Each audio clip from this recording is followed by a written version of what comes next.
Restaurant के मालिक ने जब पुलिस द्वारा दिखाई गई संदिग्ध की फोटो देखी तो वह चौंक गया। फोटो में वही शख्स था जो एक दिन पहले बिना बिल दिए भाग गया था। मालिक ने बताया कि वह उसे कई बार समुद्र किनारे सामान खरीदते समय देख चुका है। इसी सुराग के आधार पर पुलिस ने समुद्र किनारे बने एक छोटे से घर पर छापा मारा। वहां से उसके फिंगरप्रिंट मिले, साथ ही आधा खाया हुआ खाना भी पड़ा था। इससे साफ हो गया कि वह लंबे समय से वहीं छिपा हुआ था। लेकिन जांच में एक नया मोड़ आया। वह घर उसका नहीं था बल्कि दवा कंपनी के वाइस प्रेसिडेंट विक्रम मल्होत्रा के नाम पर था। इतना ही नहीं, उसी के नाम एक मछली पकड़ने वाली नाव भी थी और वारदात से एक दिन पहले उसके समुद्र में जाने का रिकॉर्ड भी मिला। सारे सबूत इशारा कर रहे थे कि विक्रम फरार आरोपी दीपक को छिपाने और देश से भगाने की तैयारी कर रहा था। पुलिस ने तुरंत विक्रम से पूछताछ की। उसने बिना घबराए कहा कि घर उसका जरूर है, लेकिन वह सिर्फ आराम करने के लिए खरीदा गया था। जहां तक दीपक के वहां रहने की बात थी, उसने दावा किया कि जुए में कर्ज डूबने के बाद वह अक्सर वहीं आकर छिप जाता था। समुद्र में जाने की वजह पूछी गई तो उसने कहा कि वह दीपक को ढूंढकर आत्मसमर्पण करने के लिए मनाने गया था। बातें सुनने में बिल्कुल सही लग रही थीं, लेकिन पुलिस की नजर उसके हाथ पर पड़े ताजा घाव पर गई। उसने सफाई दी कि समुद्र में 40 किलो से ज्यादा की बड़ी मछली पकड़ते वक्त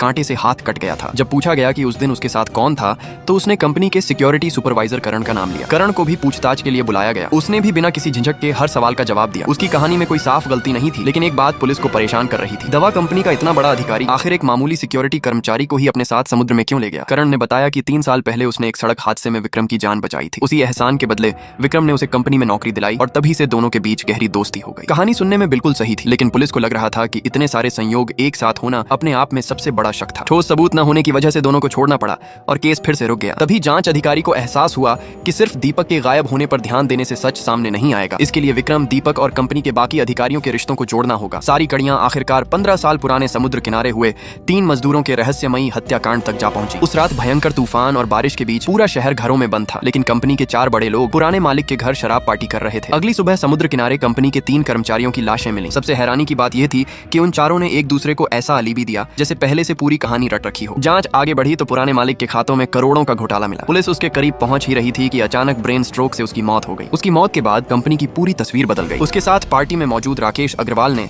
मालिक की बेटी से शादी कर ली और कंपनी का नया मालिक बन बैठा। कुर्सी संभालते ही उसने पुराने कर्मचारियों को निकाल दिया ताकि अतीत जानने वाला कोई भी व्यक्ति कंपनी में न बचे। इसके बाद उसने विक्रम और दीपक को बड़े पदों पर बैठा दिया। धीरे धीरे तीनों ने मिलकर पूरी कंपनी पर कब्जा कर लिया और नकली दवाइयों का कारोबार सालों तक चलता रहा। जो भी सच जानता था वह रहस्यमय तरीके से गायब होने लगा। इसी बीच जांच अधिकारी को समझ आया कि असली शुरुआत इन तीनों से नहीं बल्कि कंपनी में आई पत्रकार सिया से हुई थी। सिया के गायब रहने के 3 दिनों के दौरान वह नकली दवाइयों की जांच कर रही थी। उसी समय दीपक ने अपनी सारी जमा पूंजी जुए में गंवा दी। फिर जिस जुए के अड्डे पर वह जाता था वहां गुमनाम शिकायत पहुंच गई। बाद में नकली दवाइयों की फैक्ट्री पर भी छापा पड़ा। अब पुलिस को यकीन होने लगा कि सिया जानबूझकर दीपक को निशाना बना रही थी। 15 साल पुराने एक और केस को जोड़ने पर सच सामने आया। सिया कोई साधारण पत्रकार नहीं थी। वह दरअसल वही लड़की थी जो 15 साल पहले रहस्यमय तरीके से लापता हो गई थी। अपने पिता की हत्या का बदला